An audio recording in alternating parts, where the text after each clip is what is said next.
这应该是轻轨站。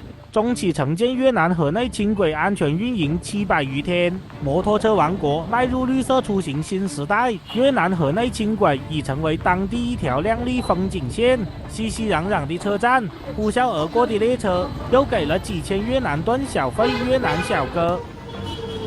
越南河内国家大学，看到没，家人们、兄弟们，我已经来到这里了。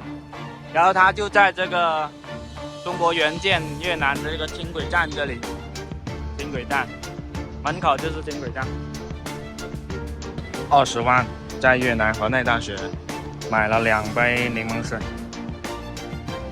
，20万就6块多，也就3块钱一包。那个兄弟，越南的兄弟，他帮我那个同学吧，他帮我去办公室问一问。他说这里有2个他的中国朋友，然后呢，现在是午休了，在睡觉。他们在学英语和越南语，还有2个中国的朋友。